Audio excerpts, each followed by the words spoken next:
Di sebuah kota kecil, hiduplah sepasang kekasih yang tengah merencanakan masa depan bersama. Nadia ialah seorang wanita mandiri yang telah bekerja selama 2 tahun terakhir. Dan Raka ialah seorang pria yang sedang menjalani masa koas atau koasistensi sebagai calon dokter. Mereka telah menjalin hubungan serius dan berencana untuk menikah setelah Raka menyelesaikan pendidikannya. Namun, badai datang lebih cepat dari yang mereka perkirakan. Ayah Nadia jatuh sakit. Kondisinya semakin memburuk dari hari ke hari. Keluarga Nadia mulai mendesak mereka untuk segera menikah demi memenuhi keinginan terakhir sang ayah. Tekanan datang bertubi-tubi, terutama dari ibu Nadia yang berkata, "Ayahmu tidak minta banyak, Nak, hanya ingin melihatmu menikah sebelum dia pergi." Nadia pun dilanda dilema. Di satu sisi, ia ingin membahagiakan ayahnya. Di sisi lainnya, ia sadar bahwa Raka belum siap secara finansial. Ia tahu menikah bukan hanya soal pesta dan ijab kabul, tetapi soal kesiapan hidup bersama. Sementara itu, Raka pun dihantui rasa bersalah. Ia mencintai Nadia, namun dirinya belum merasa pantas menjadi sesosok suami untuk Nadia. Ia belum punya penghasilan tetap dan merasa tidak bisa memberikan kepastian kepada Nadia. Kebingungan dan tekanan membuat mereka berdua akhirnya memutuskan untuk menemui konselor pernikahan. Di ruang konseling yang tenang dan hangat, mereka duduk berdampingan. Seorang konselor menyambut mereka dengan senyum ramah dan memulai membuka percakapan. Konselor menggunakan pendekatan rasional emotif behavior therapy sebagai terapi yang dikembangkan oleh Albert Ellis yang fokus pada merubah pikiran yang tidak rasional menjadi keyakinan yang lebih sehat. Dan di dalam sesi ini, konselor menggunakan teknik ABCDE untuk membantu Nadia dan Raka menemukan jalan keluarnya. Dan di dalam sesi ini, konselor menggunakan teknik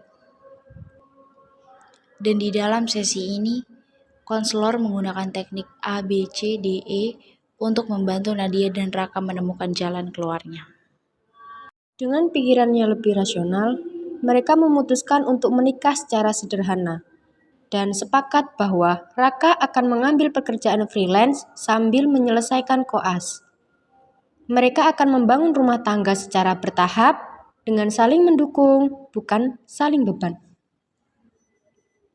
Kisah Nadia dan Raka menunjukkan bahwa dalam tekanan dan keterbatasan, pasangan tetap bisa membuat keputusan dewasa jika mereka berani mengenali dan menantang pikiran yang tidak rasional.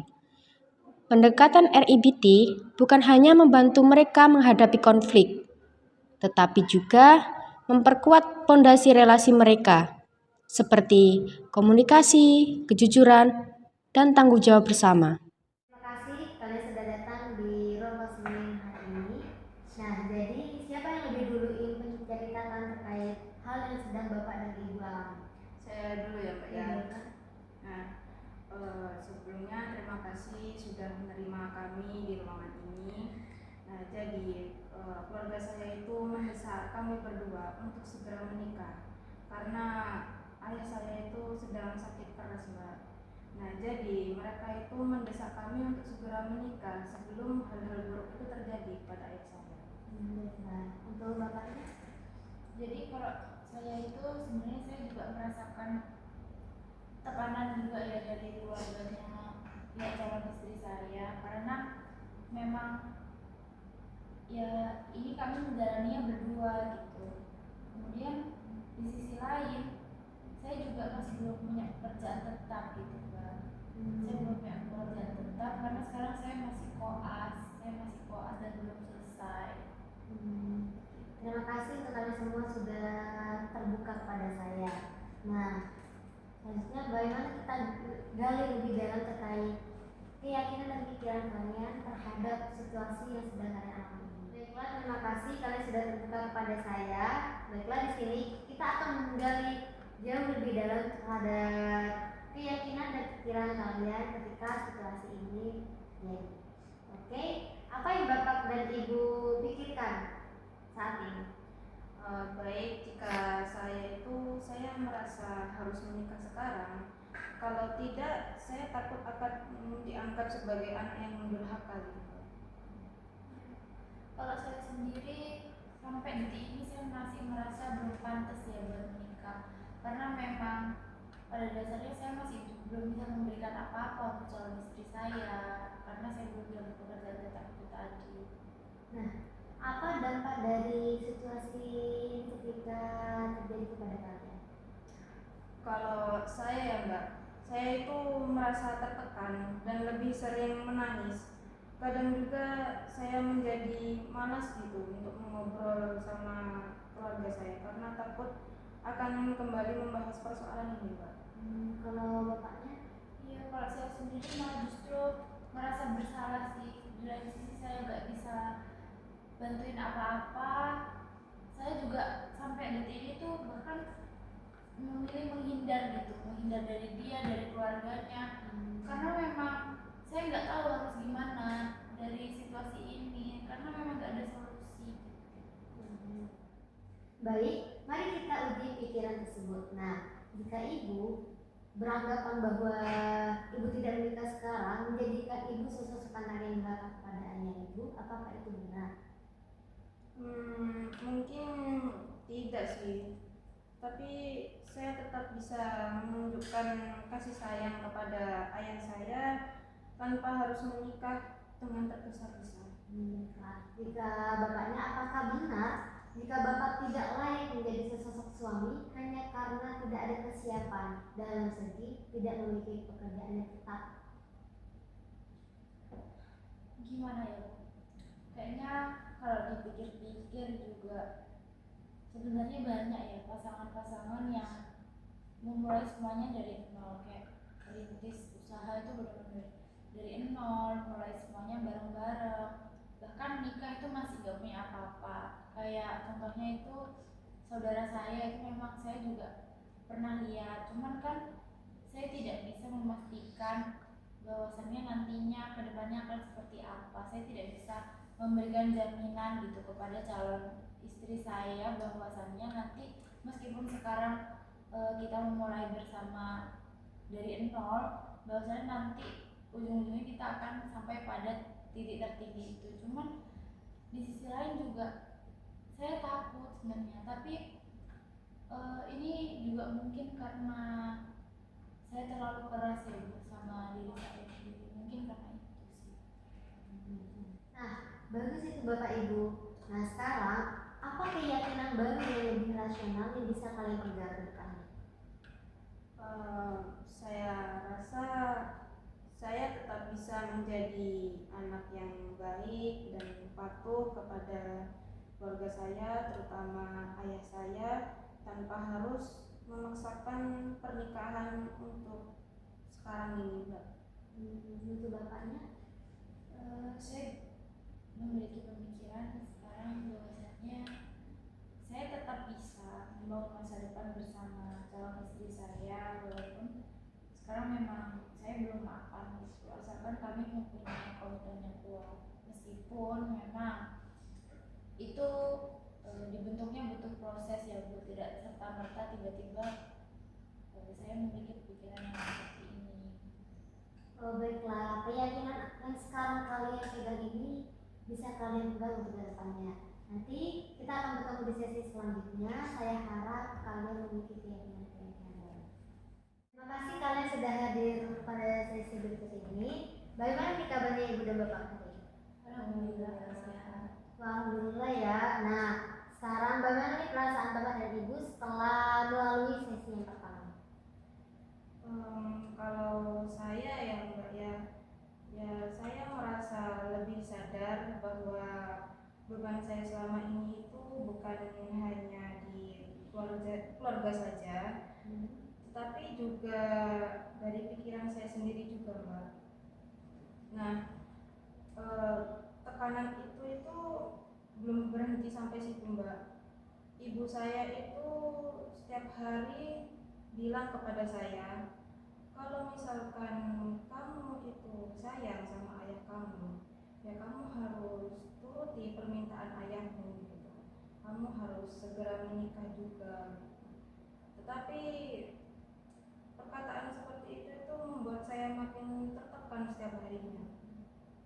Karena saya memahami perasaan yang Mbak alami. Nah, sekarang bagaimana perasaan Mbak ketika mendengar kalimat itu terlontar dari ibunya Mbak sendiri? Ya, saya merasa kesal ya, Bu ya. Dan juga saya menangis diam-diam. Dan saya juga bingung di posisi itu. Di satu sisi, ya saya ingin membahagiakan ayah saya. Tetapi di sisi lain saya juga ingin menikah dalam kondisi yang lebih siap gitu. Dan dari segi kesehatan mental saya terutama. Saya memahami apa yang Ibu ingin sampaikan soal perasaan. Nah, kemudian untuk Bapaknya nih, bagaimana perasaan Bapak ketika dalam situasi itu sendiri? Ya, kalau saya sendiri jujur sebenarnya saya sempat bahkan ngerasain insecure ya Mbak, insecure, minder, bahkan saya sampai punya kepikiran buat mundur aja. Saya takut malah justru nanti kalau misalnya kita jadi menikah malah saya jadi beban buat dia gitu. Saya takut itu akan terjadi ke depannya, belum lagi masalah keluarga, anak dan lain-lain. Tapi di lain sisi saya juga gak rela buat melepas dia. Saya sadar betul kalau misalnya nanti dia menemukan orang lain, saya akan merasa sangat sakit seperti itu.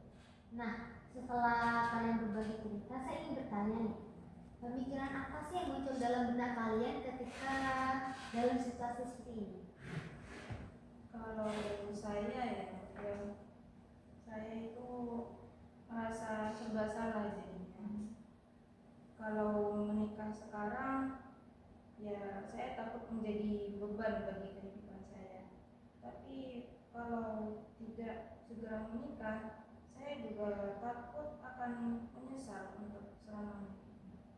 Untuk Bapaknya sendiri? Ya, kalau saya sendiri, saya tuh justru malah memiliki pemikiran seperti ini. Yang kesannya itu saya jadi menyalahkan diri saya sendiri. Saya tuh berpikiran bahwasanya tuh saya belum menjadi pria yang cukup baik buat dia gitu. Selain memang saya belum bisa membantu dia buat memenuhi permintaan keluarganya, khususnya ayahnya, saya juga belum bisa gitu memberikan nafkah sepenuhnya karena memang ya itu tadi yang seperti diceritakan sebelumnya bahwasanya saya memang belum memiliki pekerjaan yang tetap menyenangkan. Baiklah, saya memahami pemikiran kalian ini semua. Nah, selanjutnya saya juga ingin mengetahui nih, apa sih dampaknya bagi diri kalian ketika kalian dalam situasi seperti ini? Kalau saya itu merasa menjadi lebih emosional gitu, Mbak. Dan terus dihantui oleh kecemasan-kecemasan itu.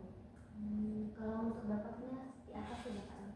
Kalau saya justru malah saya saya bingung gitu. Saya jadi lebih banyak diam, saya jadi pendiam karena memang saya bingung juga. Terus di sisi lain juga saya jadi lebih ragu-ragu gitu ketika saya mengambil keputusan. Saya ngerasa ini memberikan dampak yang sangat buruk gitu buat kehidupan saya.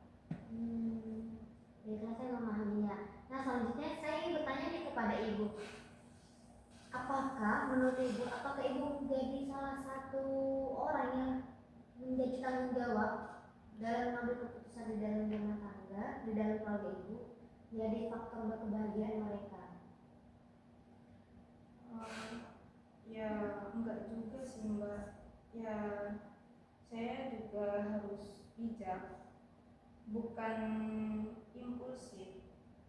Sekarang setelah saya pikir-pikir, mungkin saya bisa menunjukkan bakti saya dengan cara lain, bukan harus dengan cara menikah segera itu. Dan saya juga bisa lebih banyak waktu bersama ayah dengan cara merawat beliau dan memberi ketenangan kepada beliau, ya memberi motivasi dan semangat kepada beliau. Nah, itu pemikiran yang benar, Bu. Seperti apa ya? Kebagian orang itu tidak menjadi tanggung jawab ibu sendiri gitu. Jadi ya kebagian orang bisa menjadi tanggung jawab mereka sendiri, kebagian ibu, begitupun kebagian ibu gitu. Itu menjadi tanggung jawab ibu sendiri. Tidak perlu karena tekanan dari orang lain. Nah, selanjutnya untuk bapaknya, buat bapak, apakah bapak memang tidak layak menikah dengan pasangan calon bapak ini hanya karena bapak tuh tidak memiliki pekerjaan yang tetap sehingga bapak tuh merasa berkecil hati tidak mampu membahagiakannya? Enggak ya Bu, memang saya banyak mengetahui keluarga-keluarga yang memulai semuanya dari nol. Justru saya bisa berkembang bersama dengan pasangan saya melalui banyak proses yang kami lalui bersama itu. Terus juga memang soal finansial itu bukan perihal banyaknya ya, cuman perihal kesediaan untuk berjuang bersama terkait bagaimana kompromi satu sama lain, bagaimana komitmen satu sama lain itu sih. Nah, keyakinan kalian semua, pemikiran kalian semua itu sudah sangat bagus, jauh dari yang sebelumnya yang mana pemikiran kalian itu kaku dan tidak fleksibel. Sekarang kalian memiliki keyakinan yang rasional dan juga lebih sehat. Nah, kalian ini berarti menikah bukan karena orang lain, tetapi karena kalian memiliki tekad dan keyakinan sendiri dan memiliki cara untuk membahagiakan pasangannya masing-masing dengan cara kalian sendiri. Baik, saya harus percaya bahwa menikah itu bukan satu-satunya cara untuk menunjukkan cinta pada orang tua saya. Iya, saya bisa berkomitmen dan mulai pelan-pelan berkontribusi meskipun secara bertahap ya Bu ya. Baiklah, kalian sudah memiliki kemajuan untuk sesi sekarang. Selanjutnya nanti kita akan dilanjutkan kepada sesi selanjutnya. Baiklah, selamat datang untuk Bapak dan Ibu. Nah, setelah melalui sesi sebelumnya, apakah kalian sudah membuat kesepakatan satu sama lain, kesepakatan bersama untuk nanti ke depannya? Ya, setelah kami melakukan banyak diskusi dan juga mempertimbangkan banyak pilihan ya Mbak ya, kami akhirnya memutuskan untuk tetap melangsungkan pernikahan dalam waktu dekat ini. Tetapi dengan perjanjian bahwasannya kami akan saling membantu secara finansial yang nantinya insya Allah akan kami buat juga perjanjian pranikahnya secara resmi di notaris. Iya Bu, kalau saya sendiri nantinya saya akan berusaha untuk mencoba mencari pekerjaan freelance untuk sampingan selain saya menyelesaikan koas saya ya Bu. Karena memang koas itu belum digaji kami, memang seperti PKL pada umumnya. Kemudian agar sekiranya memang saya memberikan kontribusi kepada keluarga kecil saya kelak, terutama saya bisa membantu istri saya, dan juga perihal perjanjian pranikah itu memang sudah kami sepakati bersama di awal. Nah, itu adalah langkah yang bagus, yaitu dengan membuat perjanjian pranikah. Nah, dengan adanya perjanjian pranikah ini bisa kalian pegang, menjadi pegangan kalian ke depannya selama kita nantinya kan. Nah, sekarang saya ingin tahu keyakinan baru seperti apa yang bisa kalian pegang untuk ke depannya dalam menghadapi sebuah kehidupan rumah tangga. Saya percaya ya bahwasanya pernikahan kami nantinya akan bisa berjalan dengan baik apabila kami bisa saling mendukung satu sama lain dan mencoba untuk memahami sudut pandang masing-masing. Karena tentunya masing-masing dari kami ini pasti mempunyai struggle sendiri-sendiri. saya memahami yang hidup sedang hidup. Nah, sekarang saya bertanya kepada kalian, bagaimana perasaan kalian setelah kalian sudah membuat sebuah keputusan besar, terutama telah membuat perjanjian pranikah terhadap satu sama lain sebelum pernikahan? Dari saya dulu ya Kak ya. Nah, kalau dari saya sendiri, saya itu merasa jauh lebih lega dan semakin yakin sih dengan pasangan saya ini. Karena kami sudah bisa mengambil keputusan besar ini, dan di lain sisi juga saya sekarang bisa berbicara kepada ibu saya dengan jauh lebih tenang, tidak seperti sebelum-sebelumnya.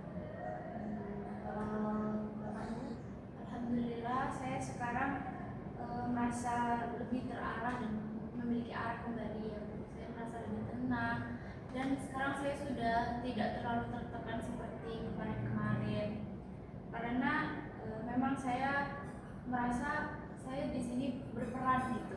Saya bisa mensupport istri saya, calon istri saya karena bisa memenuhi salah satu keinginan dari orang tua kami yaitu untuk menikah itu tadi.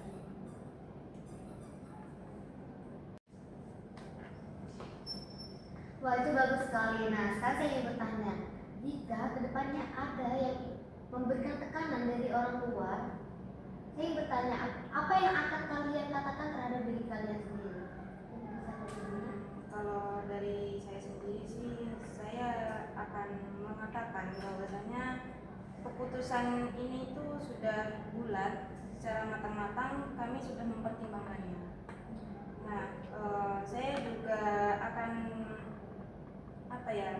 yakin bahwa kita ini sudah secara matang akan melangsungkan pernikahan tanpa ada paksaan dari pihak manapun. Kalau bapaknya, apa yang akan bapak katakan terhadap diri bapak sendiri? Ya kalau saya akan mengatakan bahwasanya saya akan merasa cukup dan nantinya saya akan berkembang sebagai pasangan dan juga sebagai individu. Saya akan selalu senantiasa terus berkembang bersama. Wah, saya cukup bangga terhadap kalian semua, terhadap keyakinan baru kalian, terhadap tanggung jawab kalian yang akan diemban nanti ke depannya. Nah, aku bangga terhadap jalan pilihan yang kalian sendiri saat ini dan juga pemikiran serta keyakinan baru kalian. Nah, sekarang saya ingin bertanya, apakah kalian sudah siap melangkah maju ke depannya terhadap keyakinan-keyakinan baru kalian? Siap Bu. Nantinya kami akan melangkah bersama-sama terus beriringan satu sama lain dan kami akan menghadapi apapun rintangan dan cobaan yang akan menerpa hubungan kami ke depannya. Wah, saya cukup bangga ya kepada kalian semua. Semoga hubungan kalian ke depannya senantiasa harmonis. Berarti sesi kali ini sesi telah berakhir. Saya berharap kalian tetap menjaga komitmennya satu sama